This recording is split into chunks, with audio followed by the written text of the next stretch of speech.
My name's Sara and I've been coming to CEFC for about a year now. I started coming to the women's ministry at first because they had, time out, and so it was a way for me to get some space for my children and get to meet other women in the community as well as learn more about God. And then through that process of coming and sitting with the women and spending time with them, my sister got really sick. She wound up having progressive MS. She started having a lot of complications in March of this year, to the point where she couldn't bathe herself or see or walk very well.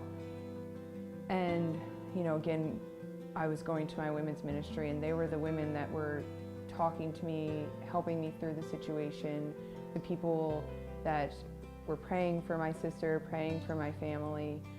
And that really shone through when my sister wound up actually passing away, because I didn't have any family. I didn't have anybody to check on me. I didn't have anybody to come and say, "Hey Sarah, are you okay?" And the women at the women's group, they brought me, they brought me meals, and they brought me gifts and cards and words of encouragement, and they prayed with me and helped me through it. And I knew at that time that I just needed to come to church every single Sunday, because that's what would help me push through this. I felt lost. I felt a deep sadness that I just couldn't find a way out of. And when I started coming to church every Sunday, it really helped. It helped me focus. It helped me have a time where I could talk to myself and talk to the Lord and say to Him, "I'm lost. I can't find my way. I really miss my sister. I want her here."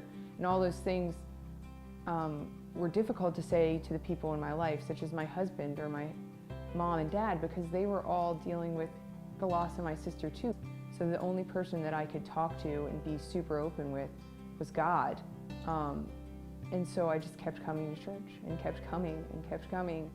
And, when they'd sing and the lights would turn purple, it'd make me so happy. I would cry like happy tears, because I felt as though it was like a way of God saying, like, she's okay, because my sister's favorite color is purple. And so when I see purple now, it just makes me happy. Still, I struggle with her not being here. There's lots of times when I wake up and I don't want to believe it's true, or I'd rather it not be true, I guess, is really the way I should put it.